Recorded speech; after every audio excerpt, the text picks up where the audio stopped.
Contrology, Pilates, the method, the work. However you want to describe it, it is the brainchild of German creator and inventor, Joe Pilates. Hello everyone, I'm Darian Gold. Thanks for joining us on All Things Pilates.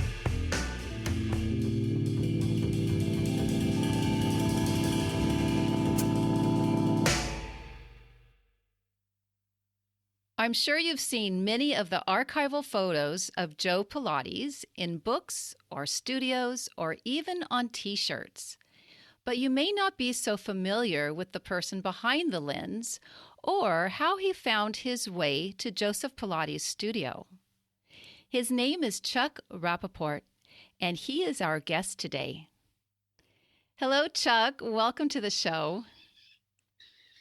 Hi, Darian. I'm glad to be here. Finally, we get to speak with each other. Chuck, your photos of Joe Pilates are seen around the world, but you've photographed many famous people: JFK, Jackie Kennedy, Marilyn Monroe, and even Fidel Castro. So I'd like to find out how you went from this Bronx kid to becoming such an accomplished photojournalist. What led you to pick up your first camera? I was babysitting, if you can believe it. I was like 16 years old, and I noticed that a photographer had moved in across the street in the Bronx, and I had a conversation with him on the street, asking him about that he was a photographer. So he invited me up to his apartment. I met his wife, who turns out was a famous photographer, Ida Wyman, but she had given up her career to raise two children. And in the course of conversations with Simon Nathan, that was the name of the photographer, Simon Nathan, I was asked if I would be interested in babysitting. They had just moved in, and I think they came from Manhattan somewhere, so they knew no one in the neighborhood. I was the first person that they actually spoke with. And I told them that I was available, and so I started to babysit so they could go out at night. And we made a deal, and the deal was that he would teach me photography and give me some, small amount of money. We just settled. I mean, it's like $1 or something. But it gave me the opportunity to work with some very fine professional cameras, and also he had a dark room, so I mixed it up in there. Let me use his cameras. He even let me go out into the world with his cameras. And so I got hooked right away on the whole mystery of photography. And, I just he was a mentor. There's no question about it. Clearly. That's how I got started. I was attending a special high school in New York, which is now called Art and Design, the High School of Art and Design. But when I went, before they changed the name, it was called School of Industrial Art. And I attended that school for 3 years. And I was studying art, advertising art, to be a designer. I never took a photography course, although it was available at the high school, which is just as well, because those guys seem to be nerdy kind of guys, not my type of time. But, what's really interesting is that somehow my interest in photography had led out into the world that I was involved in, because I looked in my yearbook, my graduating yearbook from high school, and there's a mention there from one of the guys that I knew, and he said, "I hope to see your pictures someday in Life magazine." And I don't even remember the guy that well, but what struck me is that I must have told a lot of people that this is where I was going. And of course, I graduated high school and I went to Ohio. to Ohio University in Athens, Ohio, to study photography. So I made my dream come true. Absolutely. That was one of my questions. Life magazine hired you at some point in your budding career, and on your website, your fabulous website, one of your blogs really caught my attention. It's the story about the 1966 disaster in Aberfan, a small village in the south of Wales. And the timing was very interesting because I was just watching The Crown on Netflix, and they covered this horrific event. And Life magazine hired you, sent you to Aberfan on assignment to cover this story. What was that like? Well, let me give you some background first. Yes.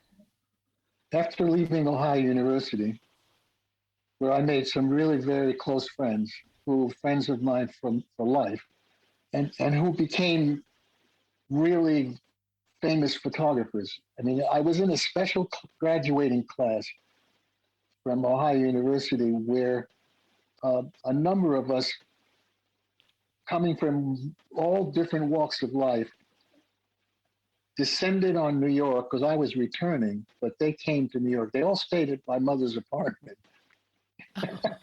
They Where had did no she place live? to stay, so they stayed with me in my mother's apartment, one Where at a was time. she? Pardon? Where did she live? Exactly. Well, in the Bronx. Can you be more specific? Oh, sure. Because On Grand Avenue in the Bronx, near there are a lot of New Featherbed Lane. Yorkers that are Do listening. you know the Bronx? I had a boyfriend once from the Bronx. Yeah. McCombs Road, Featherbed Lane, which is a great story in itself. You know, the street that the people lined the stream with their feather beds so that Washington's troops could flee in the night, being chased by the Brits. Quietly. And then that lane became Featherbed Lane, which then became a street, which then became a shopping, center. Well, a shopping street. But anyway, my parents moved to the Bronx before I was born. My brother, who preceded me, was born on Grand Avenue. Then we moved to Davidson Avenue, which was literally one block away. That's where I lived when I met Simon Nathan, on Davidson Avenue. And it was a small apartment, 2-bedroom apartment, 1 bath. And eventually they found an apartment in a nice building that had a doorman. Oh, yes. They had a doorman, but just before we moved in, they got rid of the doorman. So it was a little too expensive for them. So anyway, I went to Ohio University, studied photography, came out of there with a group of photographers who worked for Magnum, Look magazine, Time magazine, Newsweek magazine, the New York Times. It was really a great time. And also artists. Jim Dine was in that class, and he came to New York. He became very, famous pop artist. And through him, I met Klaus Oldenburg, who Mary and I reignited our friendship when we got our little apartment in New York. So, it was an interesting life. But let's now go to the Aberfan story. So, it was difficult breaking into being a working photojournalist. It was really tough. I took a lot of jobs. I worked for a baby photographer, I worked for a lawyer, chasing an ambulance chasing lawyer, where he hired me to take pictures of broken sidewalks, broken stairs, and broken ceilings. But eventually I got my break when I was told to go check out Jubilee magazine, which was a Catholic magazine. It was the Catholic Church. I went there and talked to the picture editor of that magazine and told him that I was going to Puerto Rico to visit a friend of mine who just got a job there in San Juan. And he told me that he had an assignment for me. there was a priest living in the mountains of Puerto Rico, a Franciscan, or no, a Jesuit. He was a Jesuit priest. His name was Frank, Father Frank. And so I went down there and I took one of those little jitney buses up the hills, and I stayed at their living quarters, which was pretty meager. And I spent a few days photographing Father Frank on his, taking care of his parishioners. And that ran in the magazine several pages of pictures. That was my first published story in a magazine. And so with that, I then started looking around for other work, because the important thing was that I went to work finally for Paris Match magazine. It's called Paris Match magazine, which was like a life magazine of France, and a very, very popular magazine, and a really good picture magazine, a news picture magazine. In many ways better than Life magazine, because the photo editor had no problem filling up magazine with photos. If there was a wedding, a royal wedding, they would run 16 pages of color. Pictures almost looked the same. It was like she looked left and then she looked right. What years are they? What years? Okay, well, I left. See, I didn't graduate Ohio University. I left in my end of my sophomore year, when all my friends who were seniors left. I couldn't bear going back to school and being alone in that photography department. So they all graduated and I just never went back. So that was 57 when I came back to home with them. And I guess it was 59 when I attempted to work for for Paris Match magazine. I finally got myself in there, showed them my portfolio, and the photographer who was the staff photographer who worked for the New York bureau, he hired me. That's in quotes. Hired me. He told me that in Paris, the new photographers come to see the picture editor, and then they sit outside on the floor in his corridor. And when they need a photographer, he comes out and he points and he says, "You." So I said, is that what you want me to do, to come here and sit on the floor? And he goes, "No, I want you to come here and work. I've got a lot for you to do." And so I did a lot of cleaning. I did a lot of messaging, messengering, messenger thing. Yes. Going out to the airport, taking film out to the airport, going up and picking things up at the airport, as a gopher, for no money. He said, "You're going to do all of this for free." He says, "I'll buy you lunch if you spend a day here," which he did. And I did that, I don't know for how long, seemed like forever, but it probably was like just maybe 2 months or something, until he said to me, "Do you have your cameras with you?" And I said, "Yeah." And he goes, "Well, come with me. We're going to go shoot something." Awesome. And so we went off, and I helped him shoot a story. He took my film and sent it to Paris with his name on it. And I was really chagrined, and I said, "You're putting your name on my pictures?" And he goes, "These are not your pictures.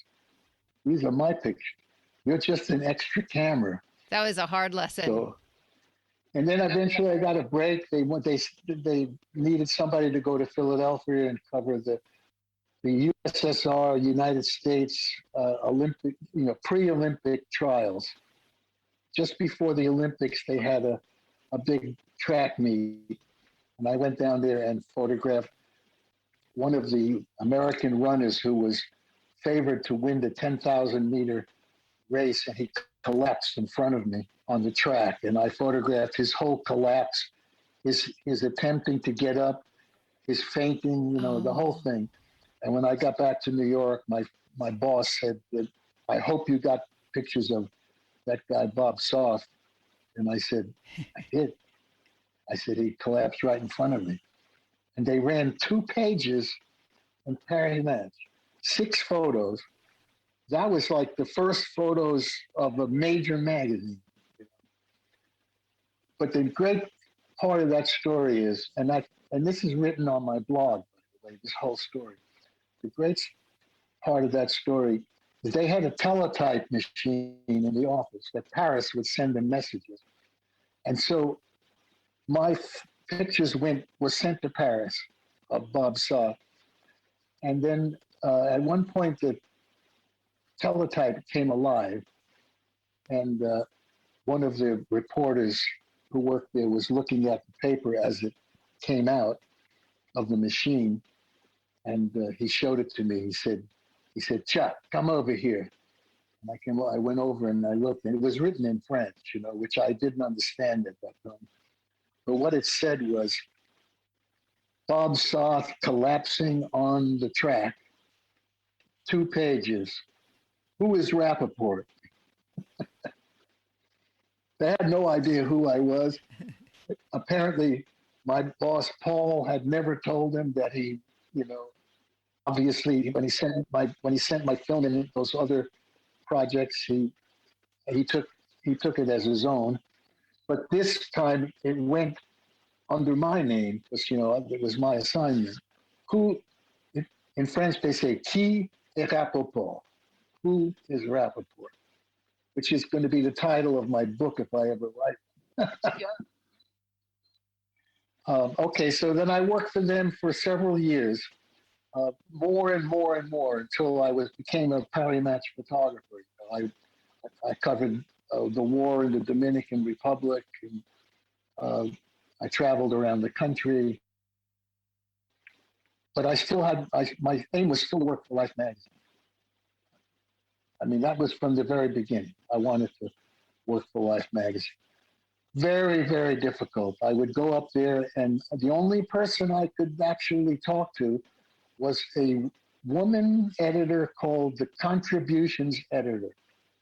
Her name was Ruth Lester. I'll never forget her because she was the key to me getting to work for Life magazine. And what is it? She was a gatekeeper that kept,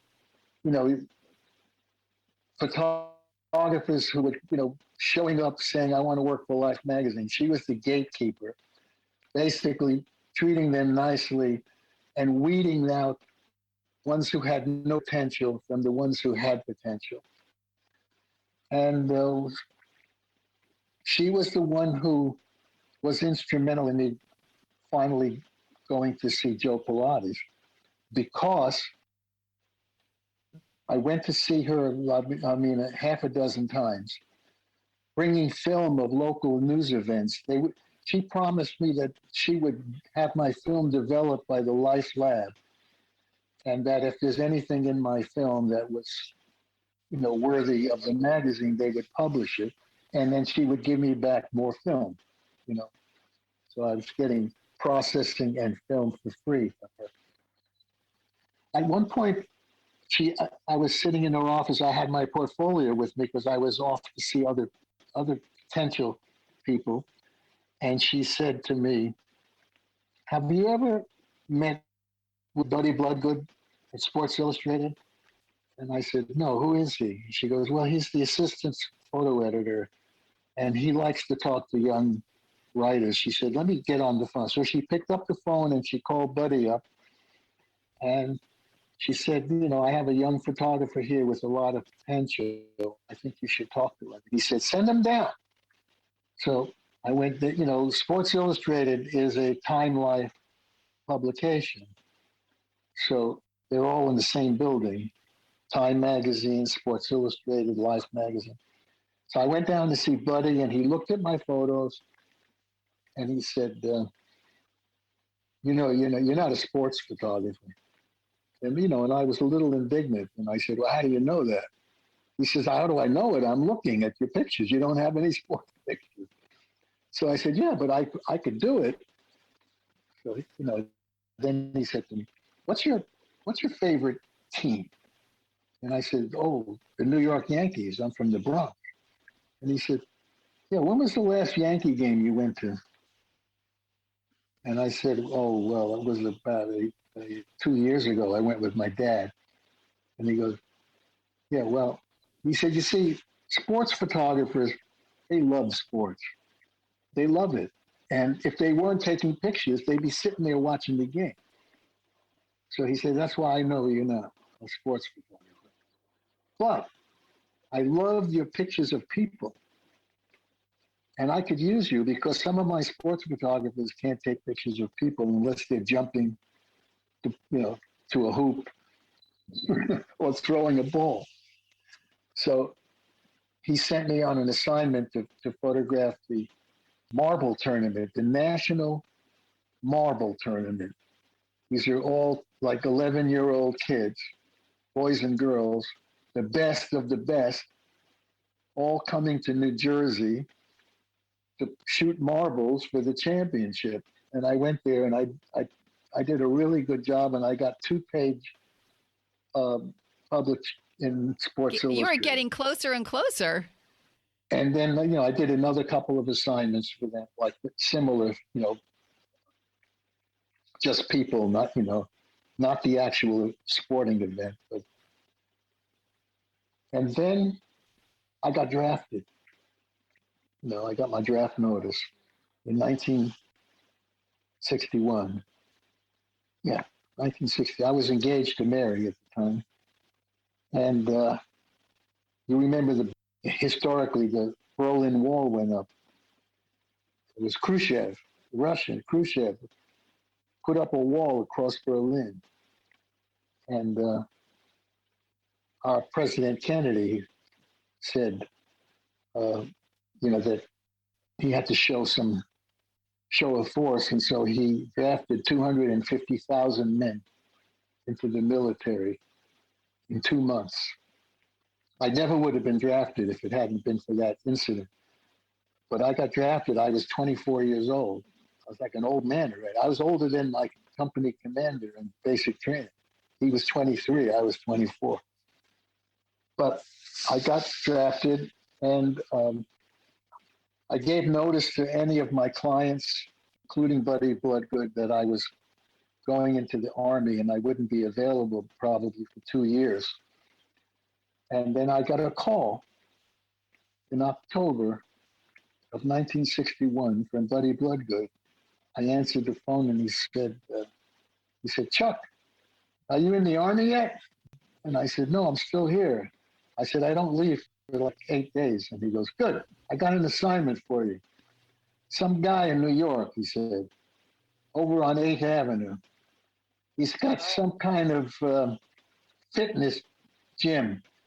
And from what I hear, he said that he's got these torture machines that stretches people and bends them and makes them stronger.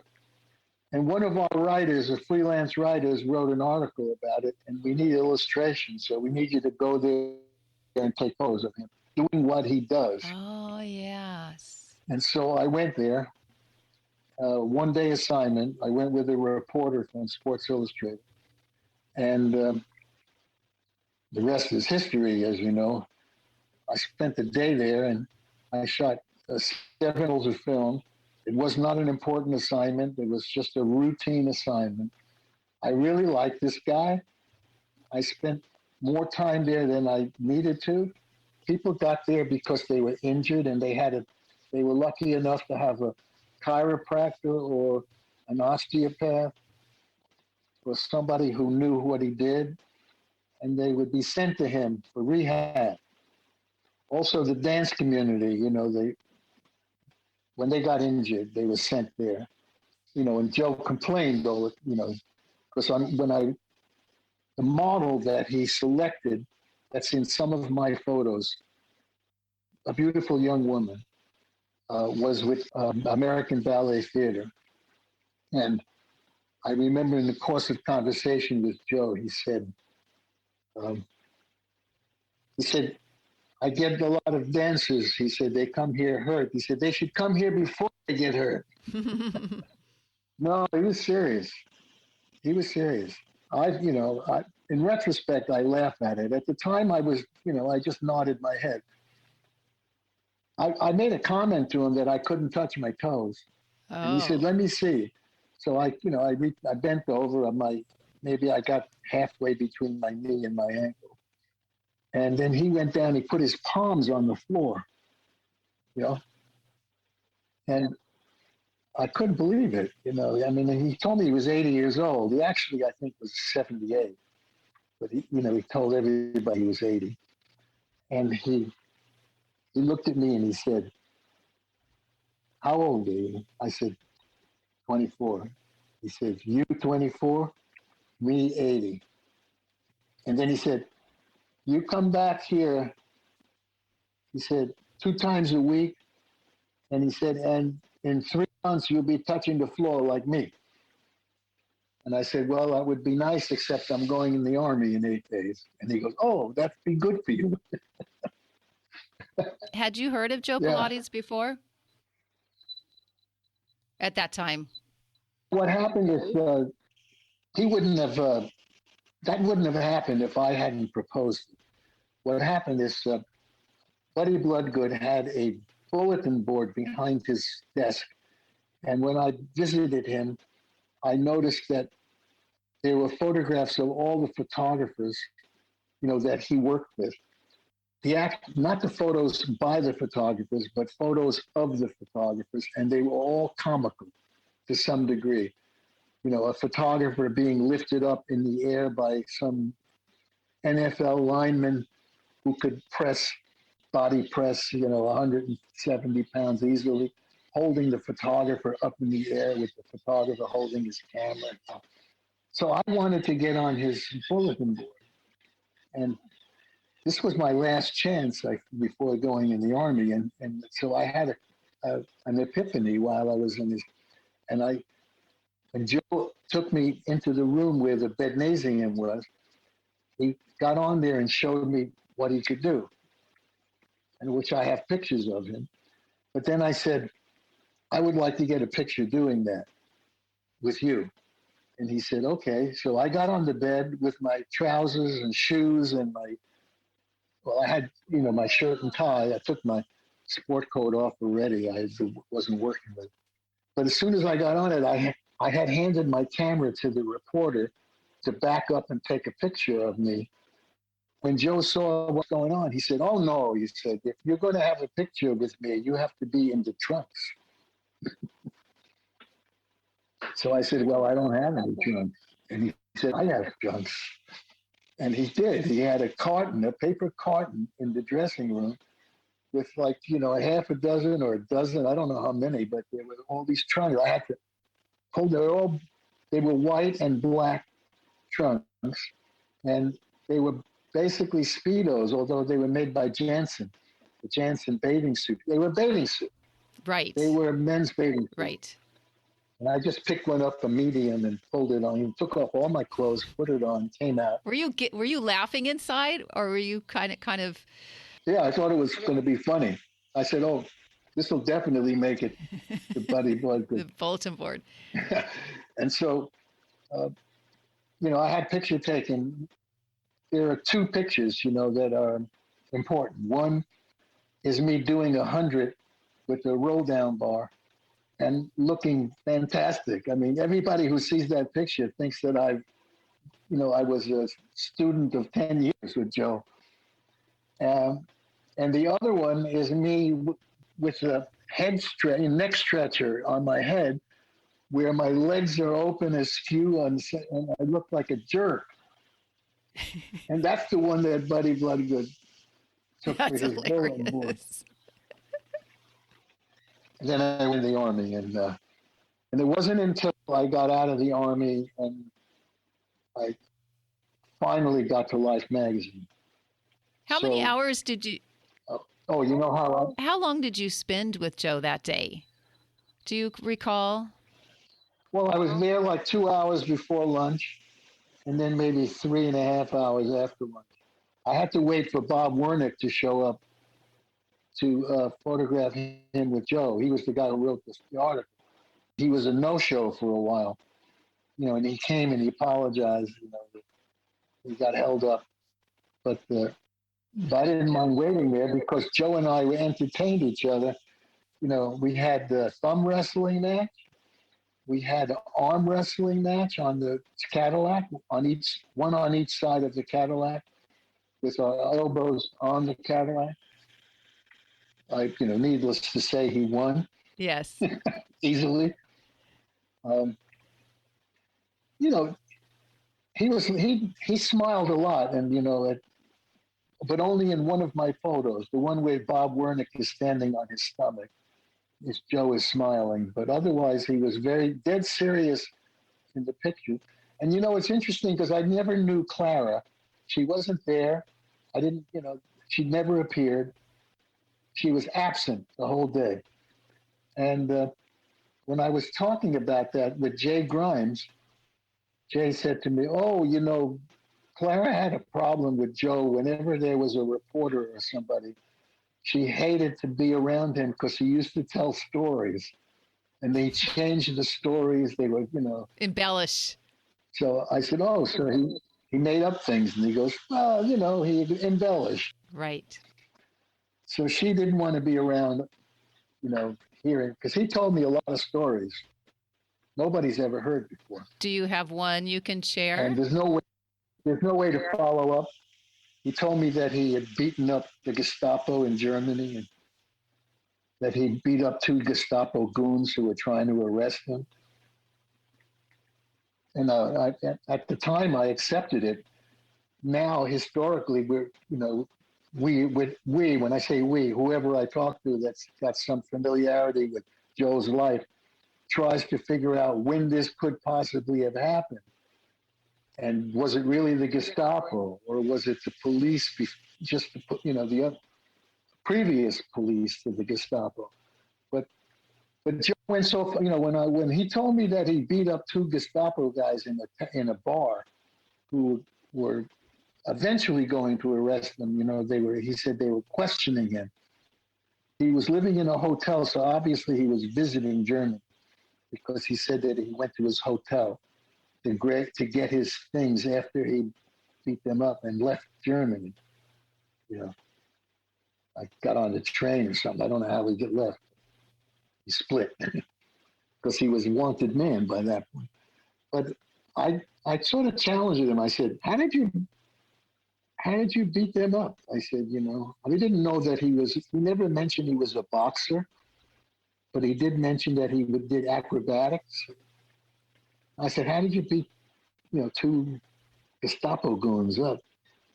So he ran out of the studio to his apartment, which was down the hall. And he came back with this device that he had created.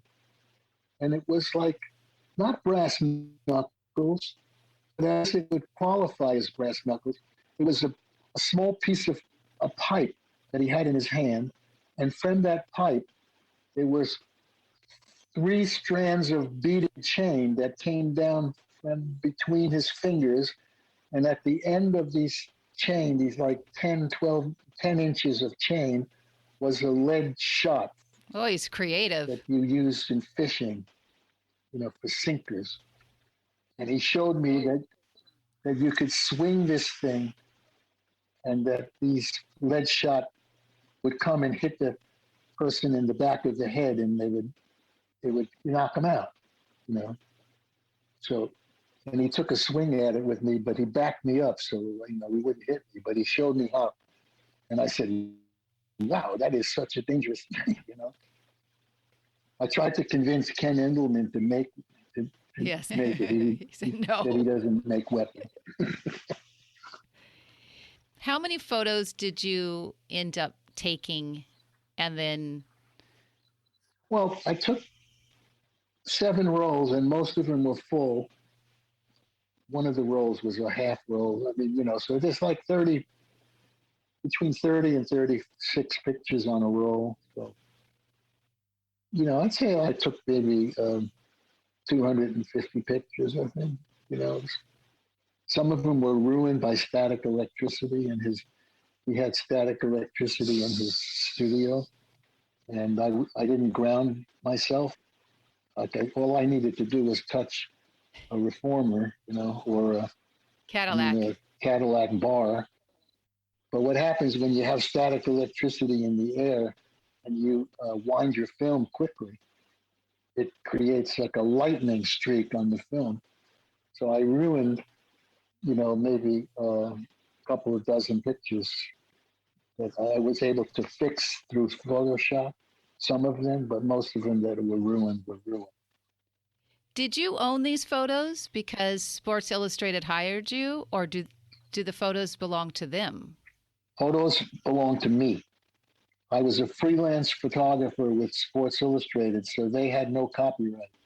And back in the year 2000, when I got my negatives back from Sports Illustrated, they didn't want to give them back to me. And they claimed that they owned them. And I finally explained to them that I was a freelance photographer. And by law, the copyright belongs to me. And so I eventually gave them up. They gave me back all the photos I took for Sports Illustrated in one big box. And among those were the Joe Pilates. And I only went to ask for those things because of the Pilates phenomenon. Yeah. How that came about was Mary started, Mary, my wife. I mean, if anybody's listening doesn't know who Mary is. Mary started to do Pilates in 1999. I mean, she had heard about it, first of all, From because you. of me when I photographed it. And then our friend Sam Waterston had, did Pilates at Drago's studio back in the 60s, the late 60s. Oh, maybe 70s. Well, it must have been in the 70s. But I forgot all about Joe after that, And then Mary arranged with an instructor named Emily Lawrence to come to our house and do a mat class. If Mary was able to bring another 2 women into our living room and move furniture. And they did a mat class with Emily. And then one day Emily came for private with Mary, and she had a portable reformer that she took out of the trunk of her car. She brought it in the house. I was suffering terribly from the back, and I was about to have surgery on my back. And I was lying on my lazy boy when she came into our entryway and she opened this thing up. It was a reformer that folded. You unfolded it, and then she had to, tighten some wing nuts and things. And then I looked at it and I saw the shoulder rests and the cords Headlock. and the springs. And I said, I photographed the guy who invented that stuff. And she said, no, you didn't. And I said, no, I did. And she goes, where are they? Because there aren't any pictures of him. And I said, well, I got some downstairs. I have a contact sheet. So I got up, painfully went down to my office, painfully looked through the files and found them. As Mary said, was a miracle in itself. And I brought them up, and after Mary's lessons, she sat on the dining room table with a loupe and looked at the pictures. And she just looked at me and she said, Chuck, you got to get these out into the world. And that's how it started. In 1999. 1999, yes. So what happened is I got my son to build me a rudimentary website, something very ordinary. Basic. And I scanned the Pilates photos, some of them, like maybe 15 of them, that's it. And then I went online and I looked up Pilates studios on Google or whatever. I don't even know if there was a Google then, but I got a name of about 40 studios in the States, and I sent them a blast, and it said, I have never before seen photos of Joseph Pilates in the studio if you're interested, with the link to my website. And but this is like 1999. It was like, early. So nobody responded except one, Ken Endelman. Oh, wow. He sent me an email Smart. back to me, and he said, I want to talk to you about your photo. So I called him, and he got on the phone and said, that these are incredible. He said, these pictures are incredible. Nobody, who are you? Where did you come from? Oh, no. So he said that he had a catalog and that he wanted to put them in his catalog. Now, of course, being a photojournalist, I thought he wanted to buy my photos and use them to illustrate as the story. So I said, well, let's talk about how much you'll pay. And he goes, oh, no. He said, no. He said, I want to sell your pictures. I don't want to buy them. So I said, oh, you want to sell them? And he goes, yes. He said, I sell equipment and accessories, and these would be great to put in the catalog. So I made a deal with him. And then we, like over the years, we became friends. Mary and I go to Sacramento. We stay with them. Wonderful. He's been so generous. He invites me to his POTs. His what? Pilates on tour. Oh, okay. Little conferences they have in different cities. Yes. So I could go and sell pictures. And then at PMA, I piggyback on their exhibit space. He gives me a table. Very nice. Do you have a favorite photo? My favorite photo is Emily Lawrence's favorite photo, which is the long spine on the reformer with Joe standing, holding her legs up. And there's a close second is the barrel picture with John, the author of the book. John Steele? John Steele? John Steele came over to me at one of the conferences and said, the man on the barrel is my dad. And I was wearing a T-shirt with that picture. And he said, I would love to get a T-shirt like that with it. So I took my T-shirt off and gave it to him. But there's so many pictures I like. And I was a pretty young photographer, new photographer. So I'm amazed at the job I did. Of course, I would like to go back in time and do it over again, knowing Pilates, knowing the method. I would have a much different approach. But maybe there was something to be said about being ignorant and naive about everything and just shooting, Do you practice images. Pilates? Do you practice it now? Yes. I've been doing it for years, actually. But I'm not religious about it. But your back is good. Oh, yeah, my back. Emily fixed my back. After surgery, she had me sit on the floor against the couch, and she put the cushions of the couch between me and the couch and had me do roll-ups, but they were only like 1-inch roll-ups, 2-inch roll-ups. That's all I could go back. She said, we don't want you, like hurting.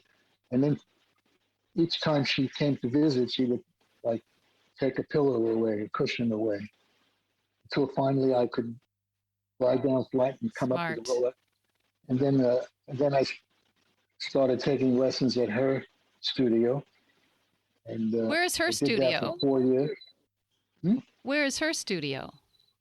Well, she doesn't do that anymore. She got married and then had children and sort of gave up teaching. But it used to be in Santa Monica. Okay. And I'm talking about 2000, from 2000 to 2004, 4 years. Oh, I was there. I was there, Chuck. I was living in Santa Monica. Well, she was on 7th Street, near a block off 7th. Well, actually, she was living in a house. She had the back house of a bigger house, and there was a garage, and the garage was converted. And she had 2 reformers and a Cadillac and a chair. Twice a week. Yes. Twice a week for 4 years. Wonderful.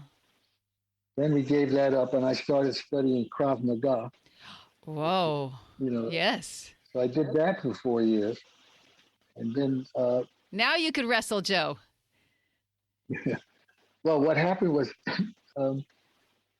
we stopped our Pilates. We just stopped. One day we were sitting on the floor at our coffee table, sitting on the floor, like having dessert and watching TV, and then we couldn't get up. You Uh-oh. know, like I had to struggle to stand up, and Mary couldn't get up, and I looked at Mary and I said, there was a study in Brazil that people our age, if they needed to use more than, their legs to get up, they died early. So I said, there's a Pilates studio in the building where our doctor is, our medical doctor, and it's called Vintage Pilates. And I used to park and walk past that place all the time, although I never went in. So I said, so I'm going to go in there. So I went in, and I met the owner, and Jay Grimes was there.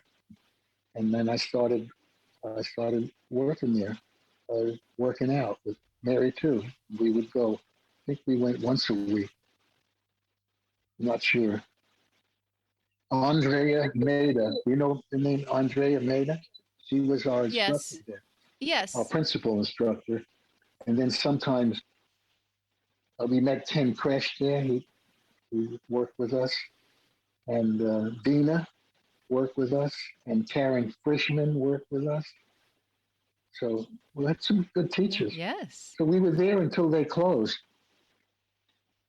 And then I started going to Westwood Pilates.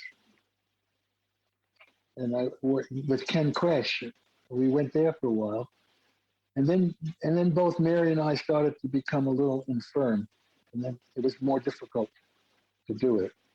But in the meantime, I bought a reformer, balanced body.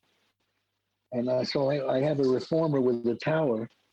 And I use that maybe once or twice a week.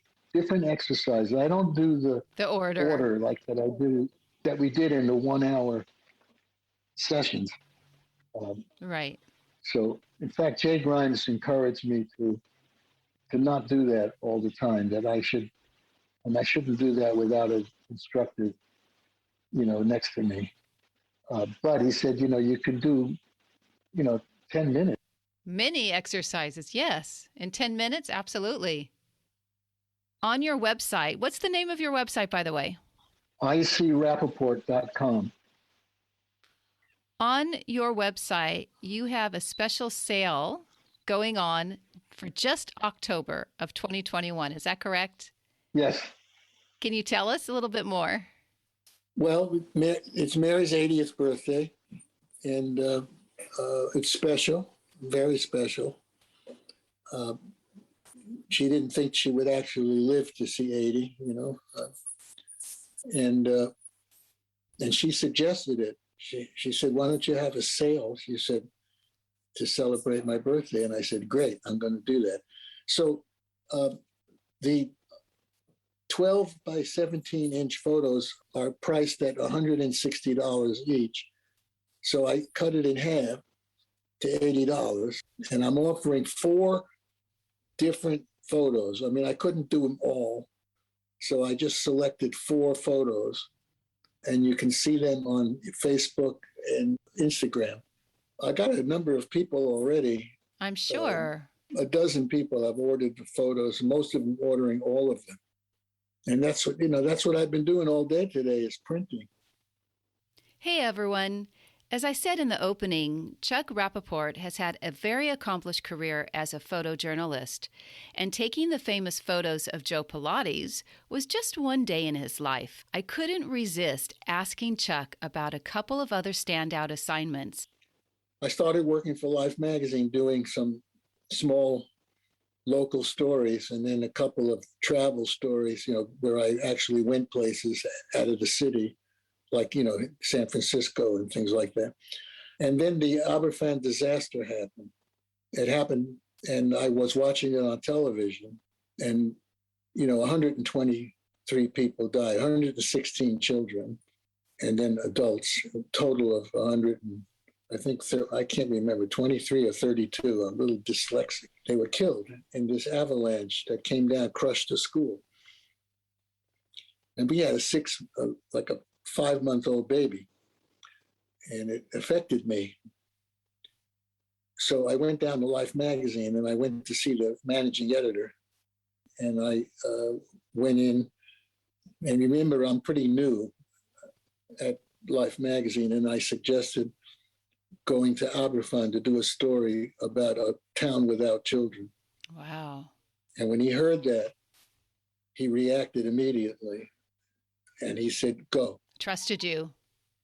And which I appreciate forever, that he accepted my idea.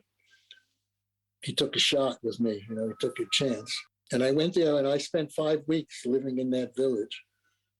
But I got there after the disaster, and after it was all, sort of cleaned up, not completely. You saw the Crown episode, which was very good, very well done, by the way.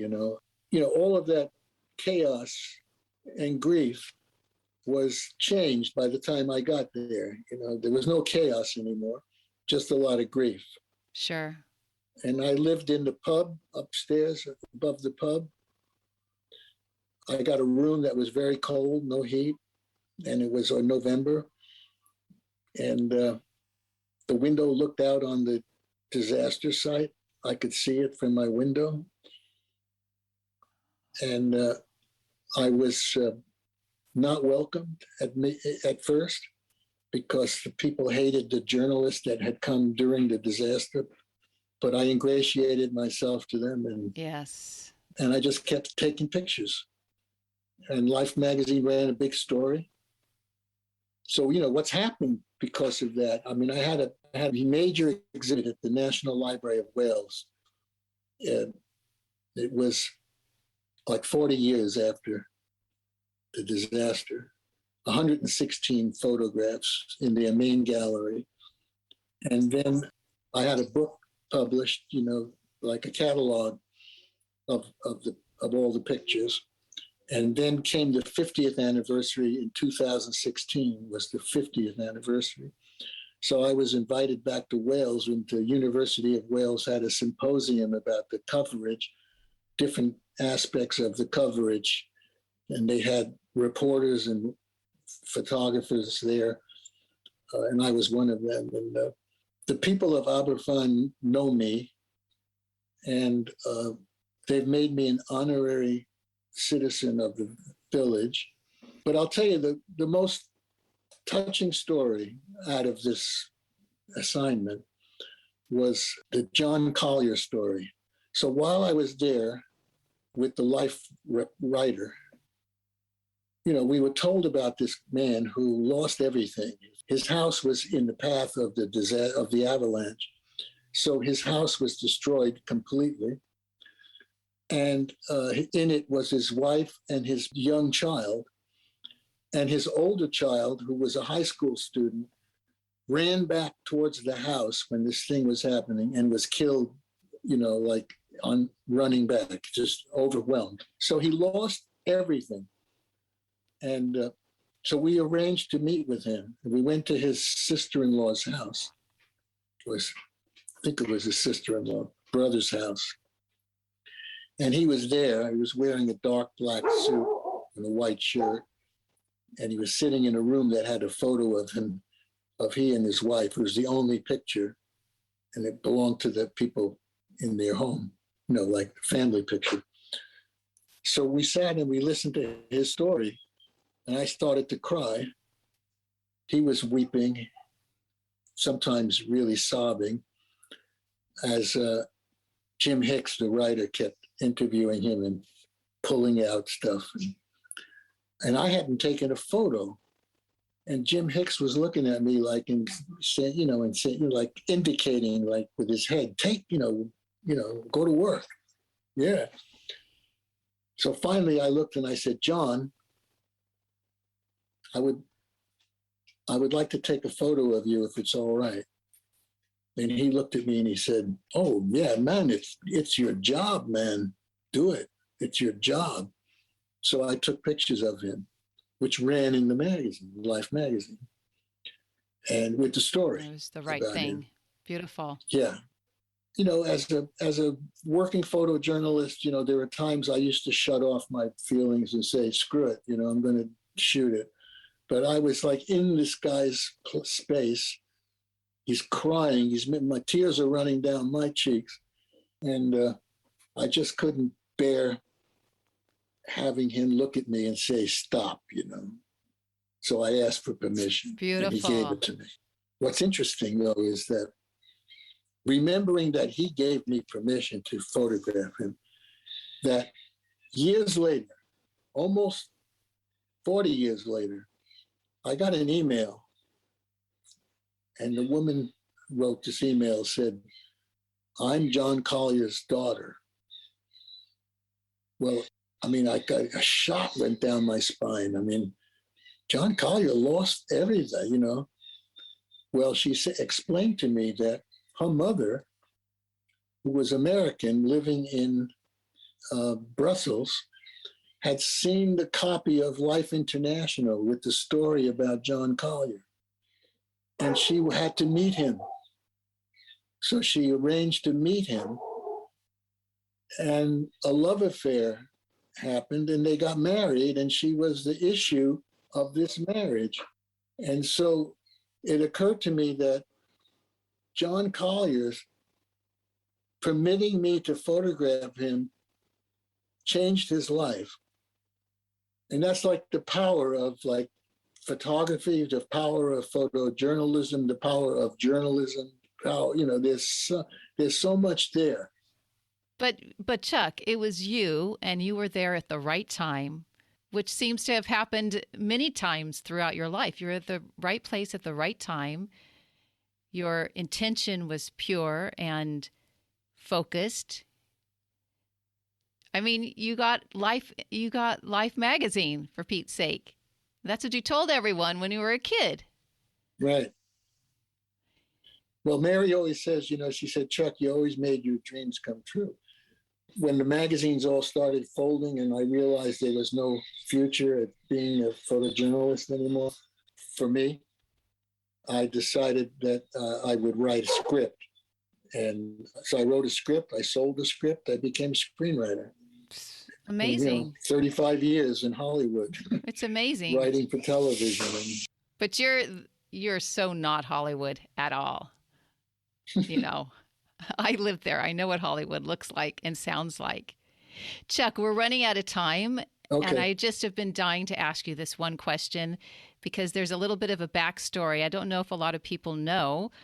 For sure, the Pilates community probably doesn't know. And I hope that you'll share it with us. This is when you spent a number of years at the Pentagon as the U.S. Army chief photographer. And this was during the Kennedy administration. Mm-hmm. And at some point, the Pentagon sent you to photograph the president at the White House. And one of those photos in your online collection is a beaming President Kennedy. He's laughing. And you caused that at something that transpired between the two of you. Will you share that with us? Well, what happened is that as a private in the Army, I used to go to the Rose Garden whenever there was some kind of ceremony that involved the Army, usually a retirement of a general or something like that. So one day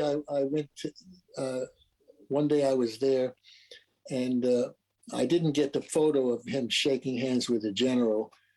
I was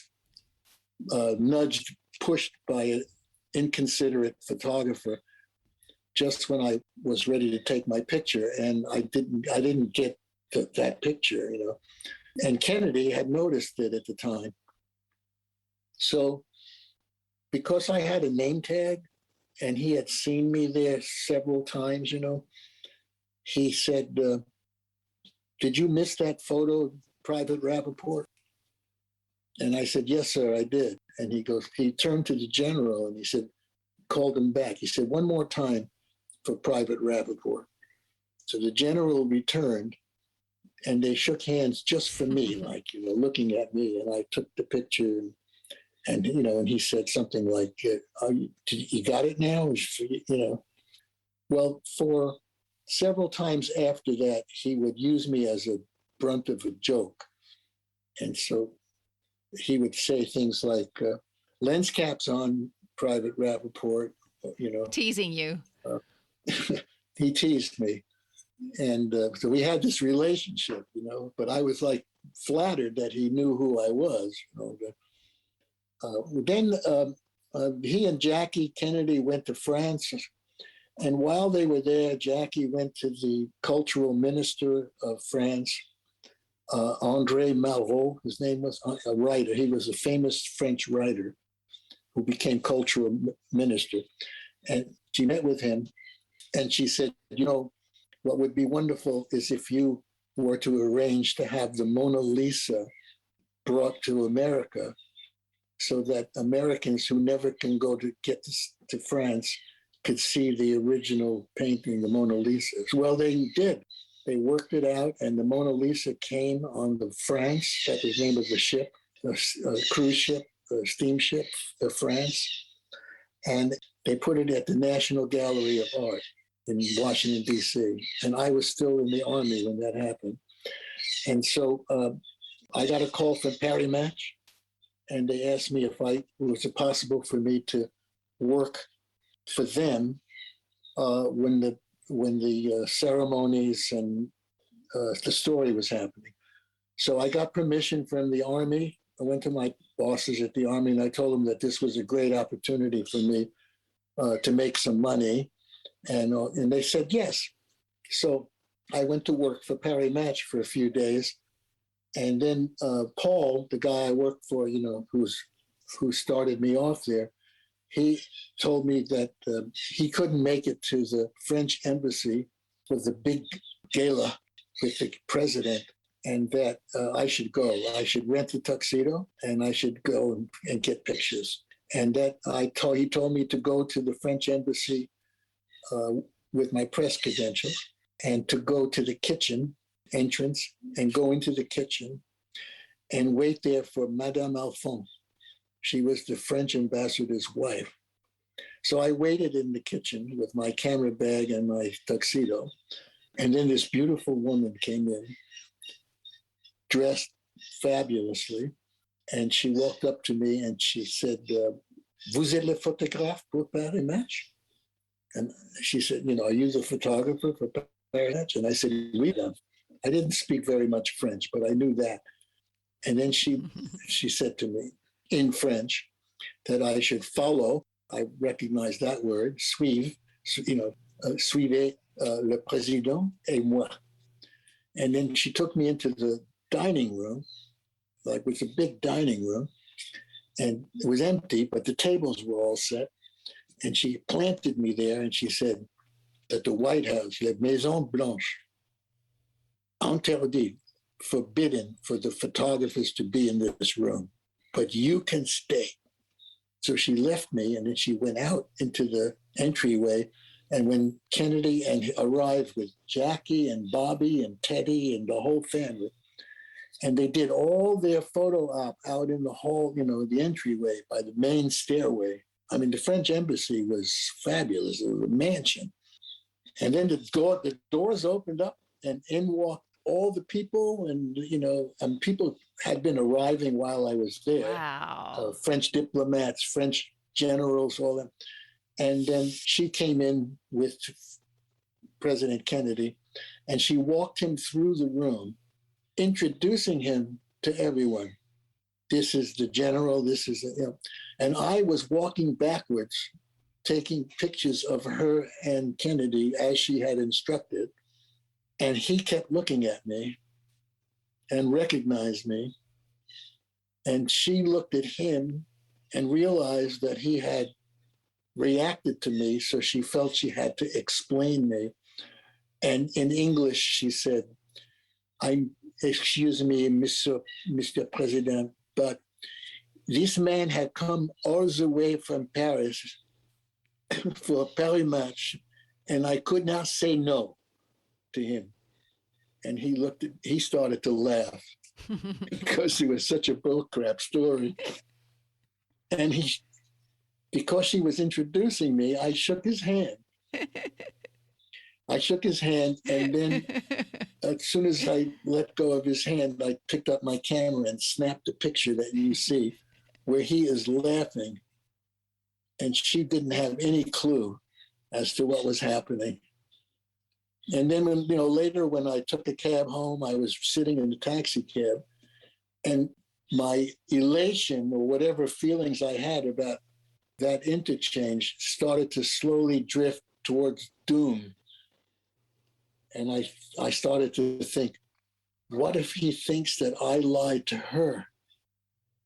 Not that she's lying to him. Oh. You know? And then what if he goes back to the White House tomorrow, and says to General Clifton, who is the military attaché, who knew who I was because he used to be the head of the department I worked for in the Pentagon. What if he said, that Rapoport photographer, he gave some kind of story to, and I didn't know if it would be received as funny or, you don't want to see this guy anymore. We could make that happen like that. That's what I was nervous. Yes. I said, oh my God, I'm going to wind up in Greenland, taking pictures of ice. That was the story of the Madame Alphonse. But you didn't hear anything after that? No. Either way. It was okay. So you didn't have to sweat anymore. He never brought it up. I saw him a couple more times after that. But he had, his familiarity with me was even more familiar. I went to White Sands, New Mexico after that incident to photograph him watching the new missile launches. And photographers all gathered around him when he was getting in his car to leave. And he looked at me and he pointed to the back of the car. He just went like, you move to the back of the car. And so I did. And then he turned around to get into the car and he posed for me. Wow. He just gave me this great shot of him. And in the background are all the photographers photographing his back, And then when he was assassinated, Mary and I were out of the army for 1 month when he was assassinated. And we were both broken up, and I was then covered the funeral of President Kennedy for Paris Match, and which ended with his internment in Arlington, and I was there, and Mary was there. She was working for Paris Match. They needed some people. They needed a lot of people, so they hired Mary for the couple of days to act as a coordinator, and she had come to the cemetery separate from me, but she found me at the end. And there's a photo, I don't know where it is now, we have it somewhere. There's a photo that was taken by another photographer of her crying on both of us crying on each other's shoulder.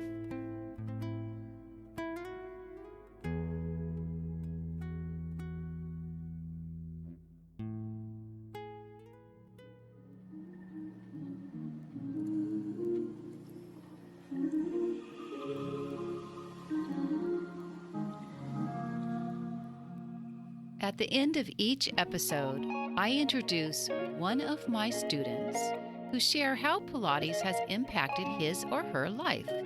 Today's featured student is Kate Brady. She says, "Even as my body ages, I feel balanced and confident because of the fundamental strength gained from my Pilates practice."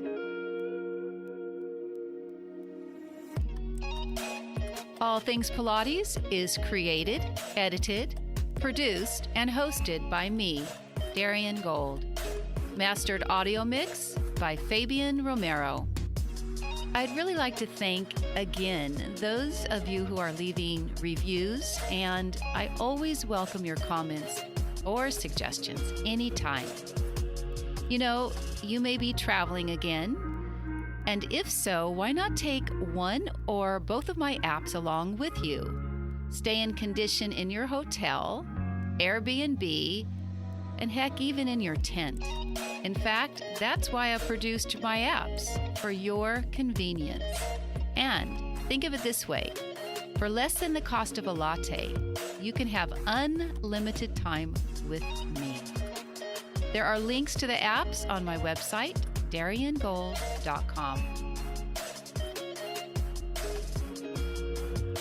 Until we meet again, please be good to yourselves, and see you in a couple of weeks when I welcome Pilates elder Lolita San Miguel.